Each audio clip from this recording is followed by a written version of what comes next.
Le Racing, vous parlez d'efficacité du Racing Club de Strasbourg. Combien de buts marqués par le Racing Club de Strasbourg cette saison? 14. 14. Troisième meilleure attaque du championnat de France de Ligue 1 ex aequo avec Lyon. C'est extraordinaire ça aussi. Mais ce qui montre bien que, à mon sens, et avec un peu de réflexion, je trouve qu'on a fait un faux procès à la défense. Alors, on a eu des interrogations sur Mitrovic, effectivement, on pouvait se les poser, moi le premier. Mais à la réflexion, en fait, à aucun match on a pris l'eau. Il n'y a que la défaite à Lyon, on perd avec 2 buts d'écart. Sinon, on n'a jamais perdu avec plus de 2 buts d'écart.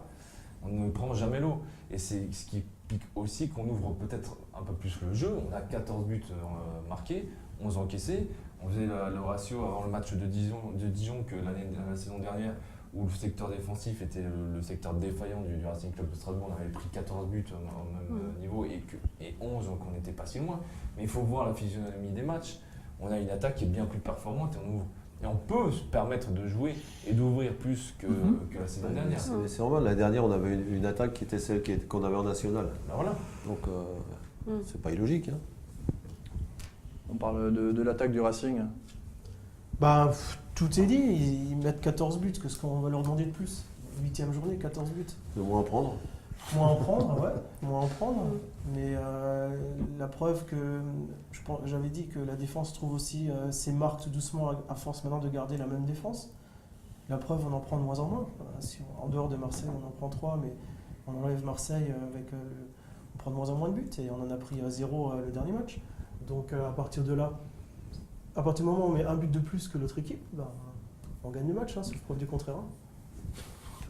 Et ce que je veux dire, puisqu'on Heureusement que tu me l'as rappelé ça, parce que là je commençais à croire que je connaissais plus rien au foot. on parle de Marseille, on a perdu à Marseille 3-2. On a vu que Marseille n'est pas aussi bien qu'on le pense, parce qu'on a vu le match hier soir contre Lille, et ça confirme ce que j'avais dit après le match de Marseille, c'est un petit Marseille.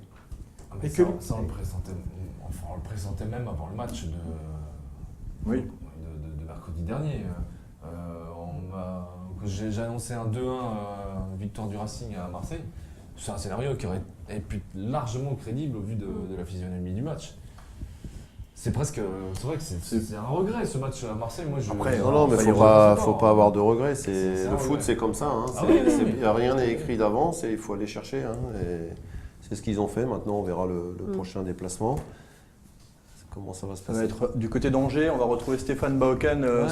Angers qui est pas très bien, hein, qui a un petit peu de mal.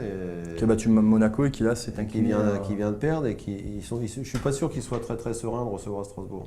Ouais.